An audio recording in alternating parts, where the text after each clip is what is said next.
안녕하세요. 파상관제의 홍익표였습니다. 일본 책 파상관제인의 제3한가를 공부하고 있습니다. 74쪽부터 보겠습니다. 제3절 이건 이제 실무가가 본 파상관제인의 제3한가를 둘러싼 여러 문제 중에 총문편의 제3절 파상관제인의 선관주의무 의무와 법원의 감독과의 관계입니다. 법원의 감독 파상관제인은 파산절차 개시결정과 동시에 법원에 의해 선임되고 법원의 감독을 받습니다. 법원은 파산관제인이 파산재단에 속하는 재산의 관리 및 처분을 적절하지 아니한 경우 그 밖에 중요한 사고가 있는 때에는 이해관계인이 신청에 의하거나 직권으로 파산관제인을 해임할 수 있습니다.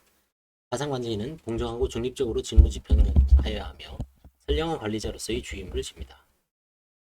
법원은 파산관제인에 의한 비행위나 주의무 위반 행위 등을 방지하여야 하며 이를 위해 감독권을 행사할 수 있으며 또한 의무를 지는 것으로 되어 있습니다. 파산관제인 처리 잘못은 관제사건 처리 잘못은 파산관제인의 역량과 열의에 달려있다고 해도 과언은 아니지만 파산관제인이 적절하게 직무를 수행하는 것과 법원이 적시한 적절한 방법으로 파산관제인에게 하는 감독권을 행사하는 것이 맞물려 파산 절차에 관여하는 관계자의 파산 절차, 나아가 법적 도산 절차에 대한 신뢰가 유지된다고 합니다. 주를 보면 파산관제인인지 법원의 허가를 받아 파산관제 대리를 선임한 경우 지금 뭐 이런 경우는 드물죠. 해당 파산관제인 대리가 파산 관련 업무에 관하여 선관주의무 위반 행위를 한 경우에는 해당 파산관제인 대리 선임 감독에 관하여 과실이 없더라도 책임을 면할 수 없죠. 일종의 사육자 책임 비슷한 거죠. 또한 파산관제인이 파산관제 업무를 수행하기 위해 자신이 소속된 법률사무소의 사무직 외에 파산자의 전 임원이나 종업원에게 파산관제를 보충하게 하는 경우가 있는데 이들 그 조력자의 행위에 과실이 있는 경우에도 파산관제는 해당 보조자의 선임 감독에 대하여 과실이 없다라도 책임을 면할 수 없다.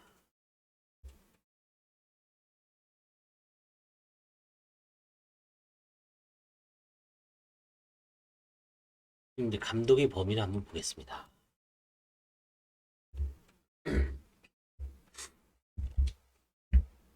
파산관제인은 법원으로부터 회부되어 파산관제 업무를 수행하되 파산 재단에 속하는 재산의 관리 처분을 가진 독립기관으로서 법원의 하부기관은 아니기 때문에 재판소, 법원이 파산관제인이 직무에 관하여 개별적으로 지도하거나 명령할 수 있는 권한을 가진 것은 아닙니다. 이렇게 재판소와는 독립적인 기관으로서 파산관제인을 두어 파산관제인에게 재산의 관리처분권 위반 이상 관리처분권이 범위 내에 이루어지는 파산관제인 행위에 대하여 파산관제인이 재량을 인정하는 것이 합리적이며 파산관제인은 적법한 재량의 범위 내에서 자기 판단으로 직무집행을 할 수가 있습니다. 무엇보다도 법원의 감독은 파산관제인의 직무집행이 적법한 것임을 즉 선관주의무 위반 유무에 관하여 미치는 것으로 해석되므로 파산관제인의 직무집행에 선관주의무 위반이 있는 경우에는 뭐 예를 들어 파산관제인이 직무집행이 이제 위법한다든지 재량 범위를 현재에 벗어나가다 남용하고 있다고 인정되는 경우에는 감독권을 행사하여 시정 조치를 강구할 수 있습니다. 파산관계는 다수의 이해관계인이 등장하여 관련 이해관계에 중대한 영향을 미치게 되므로 재판소는 항상 파산관계와 긴밀한 연계를 취할 것이 요구되며 파산관계의 관제 업무가 보다 적절하게 이루어질 수 있도록 적시에 적절한 방법으로 지도 권고를 할 수 있는 태세를 갖출 필요가 있다. 물론 과도한 감독은 파산관계의 재량 범위를 좁히고 관제인을 위축시킬 수도 있고 오히려 파산관계의 사건이 적정하고 신속한 처리에 지장을 초래하기 위해 주의가 필요하다. 제가 이제 파산관제인 서울에서 17년 하고 있는데요. 내년 이제 18년째죠. 이렇게 회고를 해보면, 감독을 좀 엄격하게, 깐깐하게 하는 판사님도 있었죠. 그 다음에 어떤 판사님은 관제인한테 완전한 재량권을 주는 판사님이 있습니다. 만약에 완전한 재량권을 주는 판사님이 100이라고 하면, 그 다음에 아주 철저하게 뭐 하나하나, 예를 들어서 환가 금액까지 일일이 터치하는 판사님이 0이라고 하면 완전히 극단이죠. 대부분은 뭐 한 7, 80 정도 있죠. 파산관제인의 재량을 거의 전적으로 위임하되 적절하게 이제 감독권을 행사, 한 2, 30% 범위 내에서 이제 감독권을 행사하는 게 아마 주 같습니다. 서울의 경우에는. 대개 이제 100에서 한 7, 80까지 그 사이에 있다고 보면 돼요. 감독 방법은 이제 저희가 보고서를 제출하죠. 1회기 집회 일주일 전에 이제 보고서를 제출합니다. 그 보고서에 이제 전자보고서 제가 늘 이제 뭐 사례를 하기 때문에 여러분들도 아마 그 제 동영상을 보시면 파상관제인 보고서 대략 알 수 있을 겁니다. 뭐가 기재되고 어떻게 평가하고 어떻게 판단하고 뭐에 관한 게 이제 문제가 되는 걸 어떻게 기재하는지를 뭐 관제인별로 좀 차이가 있습니다. 많이 적은 부분이 있고 간단하게 적은 핵심만 적는 부분이 있는데 뭐 근본적으로는 결국은 뭘 문제 삼는지는 다 알 수 있을 겁니다. 그 다음에 이제 법원의 허가죠. 허가를 받는 행위가 뭐 한 20가지 정도가 되고요. 파상관제인과 이제 진행 어떻게 한 것은 이제 진행을 협의하죠. 또는 이제 뭐 만나기도 하고 지금은 이제 뭐 대면 보고는 안 하죠. 예전에는 한 적이 있습니다. 직접 만나서 판사님 찾아가서 어떻게 하고 사건이 이제 몇 개 없을 때는. 근데 지금은 대량 집단적으로 하기 때문에 뭐 만나기도 번거롭고 이메일 같은 거를 주고받죠. 법원 서기관에 의한 사정 청취 이런 거는 뭐 거의 없고요. 시정명령 있을 수 있고요.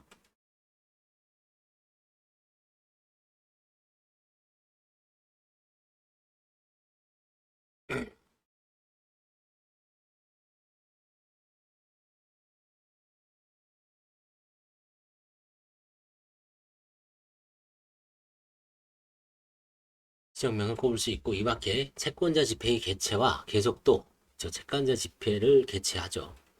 거기서 이제 구두로 관제인에게 뭐 보고하고 아니면 의문나는 것을 질문할 수도 있습니다. 그래서 관제인이 사건을 완전히 꿰야 됩니다. 사건에 대해서 본인이 뭐 직접 조사를 안 하고 그 사무직원, 보조인을 시키더라도 완전히 끼고 있어야 됩니다. 배당도 마찬가지고요. 그 다음에 이제 환가 금액 같은 것도 일일이 다 체크해야 됩니다. 감독이 한 방으로 규정할 수 있다. 파상관제 사건을 전문적으로 취급하는 대규모 청에서는 뭐 서울 같은 경우죠. 서울 재판관과 파상관제의 진행 협의 내지 면접 협의 등이 종종 이루어지지만 서울 같은 경우에는 이제 지속적으로 관제인이 이제 6명 한 재판부에 6명이 있습니다. 파산 단독에 6명에서 이제 7명이 있는데 그럴 때 이제 자주 이제 뭐 시간 뭐 따로 낼 수가 없으니까 점심 식사를 하면서 이제 뭐 여러 가지 그 속에서 의문 나는 거라든가 이제 전반적인 걸 하는 경우도 있습니다.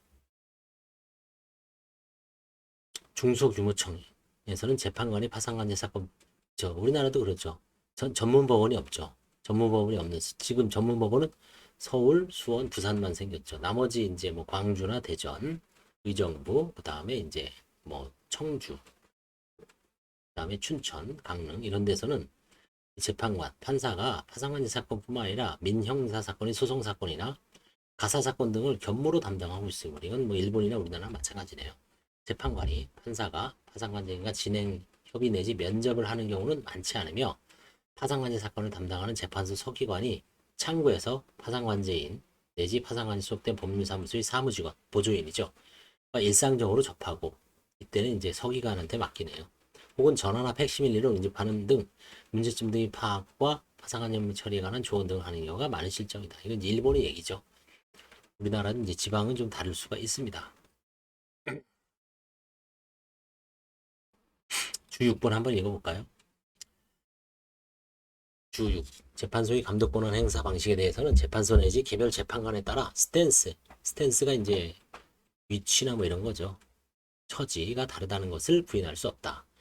기존에는 자칫하면 재판소는 파산관장에게 맡기는 경우도 적지 않았다. 재판관 자신 또한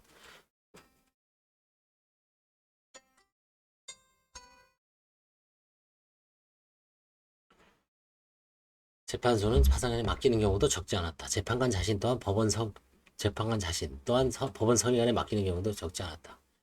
판사가 서기관, 법원 직원에게 맡기고 법원 직원이 파산관장에게 또 맡기고 그러나 공평한 파산 절차 수행에 기대되는 채권자를 비롯한 국민의 신뢰라는 폭넓은 관점을 바탕으로 사안에 따라 파상관제인과의 진행 협의를 적절히 마련하는 등 파상관제인 감독 권한을 유연하게 행사할 것이 요구되었다. 미무라 요시유키 파산 절차에서 법원과 법원 직원의 역할, 파산법 대개라는 지적은 일반론으로서는 그대로이다. 그러나 과도하게 감독 권한을 행사함에 따른 폐해도 염두에 둘 필요가 있는 것이며 파산관제 사건을 담당하는 재판관, 법원 서기관에게는 파산관제인이 재량을 대신한 직무수행과 법원에 의한 적절한 진행관리를 포함한 감독 권한의 행사의 균형을 잘 잡는 종합력, 조직력이 요구된다고 할 수 있다. 파산관제인에 대한 감독 권한의 행사 정도는 해당 관제인의 역량이나 경험 등에 의해서 좌우되는 바가 있으면 물론 이 점은 민사회생에 있어서 회생 채무자 대리인에 대한 감독위원회 감독 방식, 즉 적극적 감독위원상과 소극적 감독위원상의 논의, 민사회생 절차와 감독위원이 참고가 된다. 일본에서도 항상 마찬가지죠. 우리나라에서도 회생위원도 마찬가지입니다. 회생위원도 법원에서 상당히 이제 회생위원을 엄격하게 가이드라인을 딱 제시하고 뭐 하는 판사님이 있고, 회생위원을 어떤 좀 재량을 인정해주는 판사님도 있다라고 들었습니다.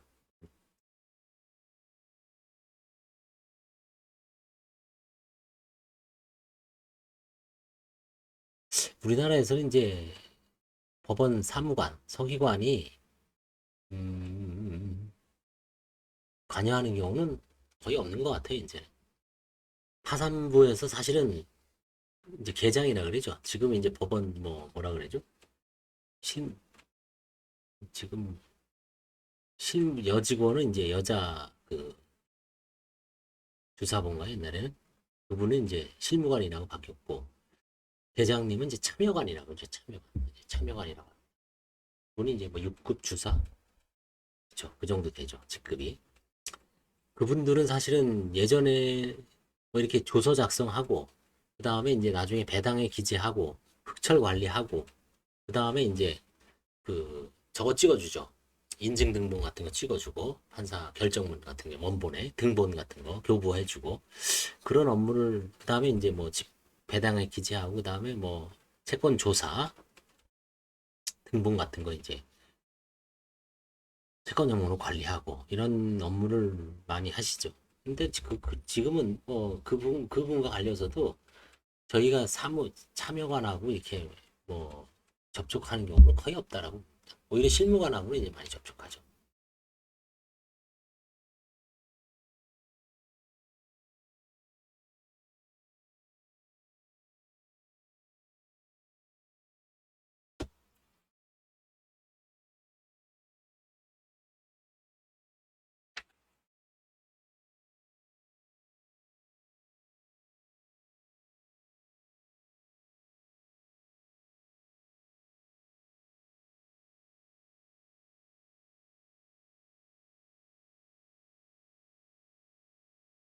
4번 파상관제인과 파상관제인이 상관주의와 법원의 감독과의 관계.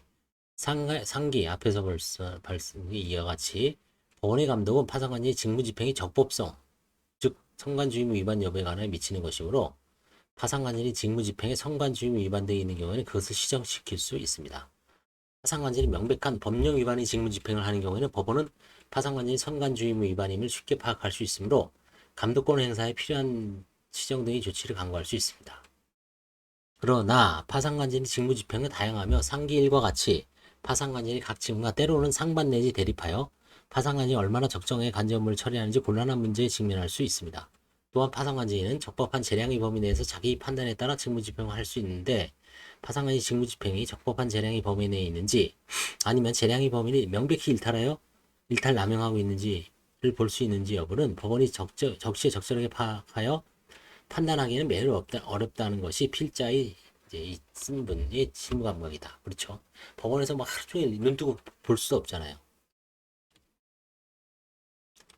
파상관제인은 성관주의무는 관제인으로서의 지위에서 일반적으로 요구되는 평균적인 주의무를 가리키는 것으로 해석되고 있습니다. 판례가 말하는 파상관제인으로서의 지위에서 일반적으로 요구되는 평균적인 주의무가 어떤 정도의 것을 가리키는지는 분명하다고는 하지만, 일반적인 파상관제인으로서 어떤 변호사를 상정할지 판단하기 어려운 점이 있습니다. 또 관제인이 한 특정 직무집행이 성관주의 위반되는지 여부를 판단하기 위해서는 그 전제로서 해당 구체적인 사정하에서 파상관제인이 준수해야 할 규범을 확정할 필요가 있다고 생각되지만, 관제인에게는 총채권자의 이익을 실행하기 위한 독립 절차 기관으로서의 지위 외에 파산자의 실체법상 지위 승계인으로서의 지위, 파산법 기타 법률에 의해 부여된 특별한 지위 있다고 여겨지며 파산관제의 각 지위에서 파산관제에 준수하는 규범이 도출되는 것. 그래서 타사인 관제인이 직무집행이 복수의 지위를 배경으로 이루어지는 경우에는 각 지위에서 정립되는 규범이 상충 내지 성립하는 경우가 있고 파산관제에 준수하는 규범을 확정하는데 어려움이 따른다고 합니다. 또한 최종적으로 확정된 규범에 대한 위반 행위가 선관주의무의 정도, 즉 파산관제로서의 지위에서 일반적으로 요구되는 평균적인 주의무 위반 여부를 검토해야 하고 해당 직무집행에 관한 구체적인 사정 외에 해당 사안의 규모나 특수성, 조기 처리 요청 등 재반 사정을 종합적으로 참작하여 판단하게 되는데 파산관제의 대응을 쫓기는 사건에서는 판례 학설이 확립되지 않는 문제나 검토된 적도 없는 문제가 종종 포함되어 있으며 더구나 파산관제의 직무집행은 한정된 시간적 제약 속에서 이루어지는 것이라는 사정이 존재합니다. 따라서 이러한 문제점에 대해서는 파산관제인이 직무집행 당시 상황에 비추어 합리적인 범위에서 정보의 수집, 조사, 검토 등을 실시하고 그 재량의 범위를 벗어나거나 남용하는 불합리한 직무집행이 이루어지지 않는 한 선관주의무는 다였다고 보기 상당하다. 그리고 선관주의무 여부에 대하여 법원의 감독 권한이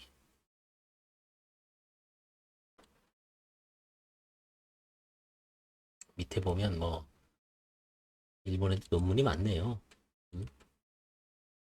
파산관제인이 선관주의무, 사업회생과 채권관리 에서는 일반적인 관제인으로 상정하는 변호사로 관제인을 선임한 해당 재판소 관내 변호사 일반을 지칭하는지 아니면 전국적으로 본 변호사 일반을 지칭하는 문제도 있을 것으로 본다. 이또 마코토 교수는 우리나라는 이등진이죠. 이또 파산관제인으로 선임되는 것이 법률 사무의 전문적인 변호사임을 전제로 한다면 파산자의 관리나 한가, 재단 채권의 변제, 파산 채권이 배당된 간에 충분한 주의를 기울여 수임한 파산 사건에 대하여 파산관리의 사명과 직책에 적합한 행동을 취했는지 여부를 기준으로 한다.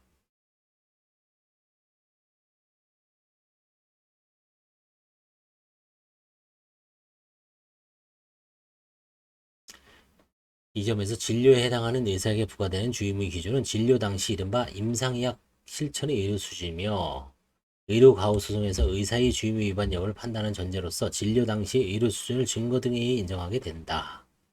파산관제인 변호사의 선관주의무 위반 여부가 충분된 경우는 이와 같이 앞에 열거한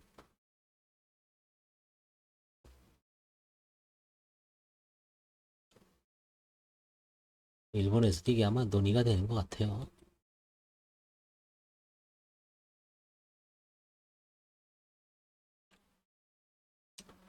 법원은 다수의 파산관제 사건을 안고 있는 데다 법원 서기관 이 배치상의 제약도 있다. 또 재판소는 파산관제 사건 처리에 관하여 파산관제가 연결이 긴밀히 해야 되는데 파산관제인이 특정 지무집행에 관하여 법원의 허가를 요청한 경우에 법원은 한정된 시간적 제약과 파산관제에서 제공되는 정보를 바탕으로 신속하게 허가 여부를 판단하는 직무를 지고 있다. 따라서 파산관제에 대해 감독권을 가진 재판소로서는 특정 지무집행이 당시 구체적 상황에서 파산관의 재량 범위 명백히 일탈 또는 양형에 대한 경우 제약은 해당 집행을 존중하는 게 상당하며 그쵸.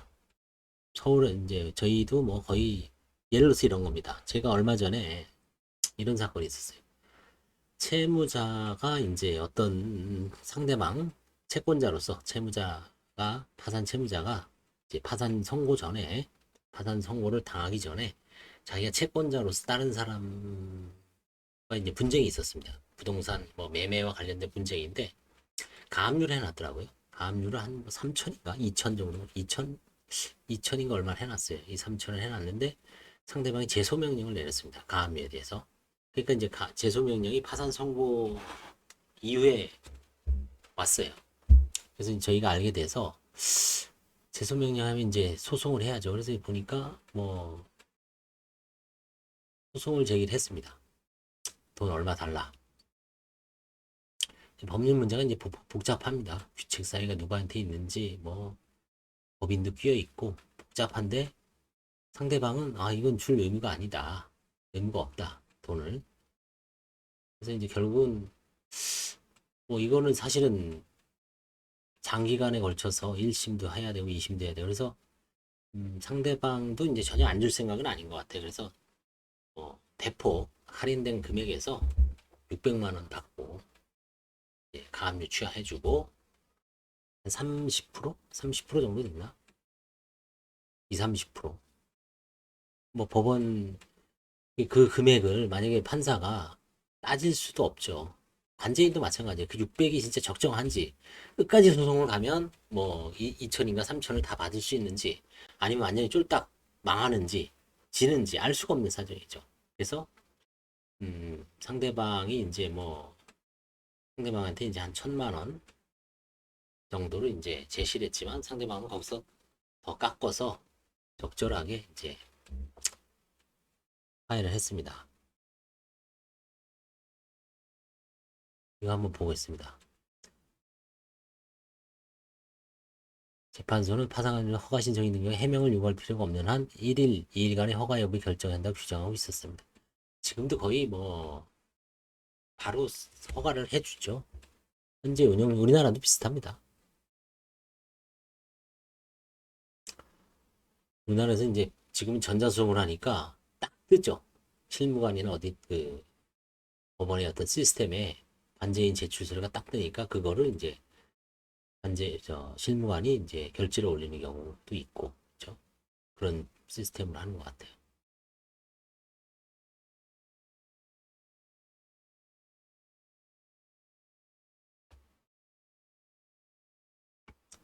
네, 이상 그 법원의 감독에 대해서 공부를 해봤습니다. 감사합니다.